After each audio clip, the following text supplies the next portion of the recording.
Reinforcements have just arrived at the rebel Hills territory in Pagbantay, in central Equatorial region.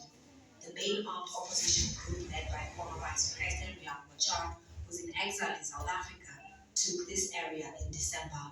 Now tens of thousands of people have fled Pagbantay.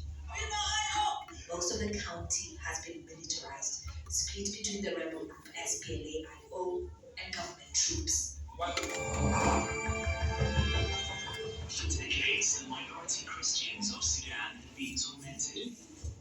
Hundreds of churches have been destroyed and Muslims have been killed by the millions. Christians have been jailed. You can see Christians have been tortured. I lost my mother, brothers and sisters. We have lost a lot of friends.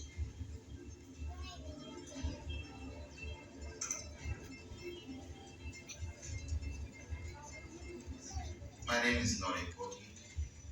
I suffer for Christ, and my suffering has led me to learn so many things.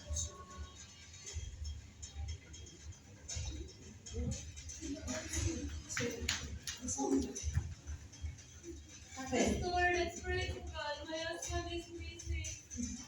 My brother is also missing. My girl stopped giving those for our properties.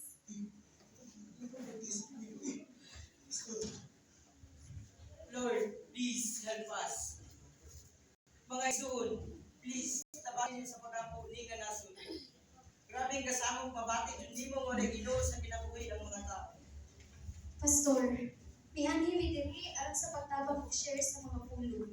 Hinaot nga daghan pa jud ang makabaton kaluwasan niining daghang. Pagambutan dyan. Butang-butang magsiya. Yun ang Diyos na labing damhanan. Nag-iya sa langit kung sa iyong dapat. Nag-apangin kami imong mga katawan. Aha! There you are, Christian missionaries! No! Please! John! Please! John! Please!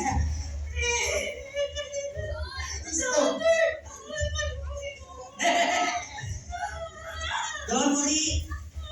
We won't hurt a beautiful lady like you.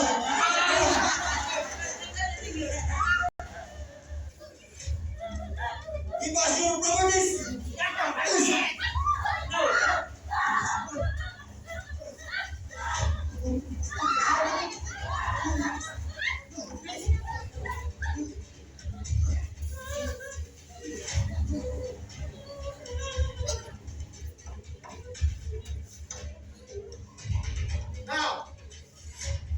Now, take them on to the hideout!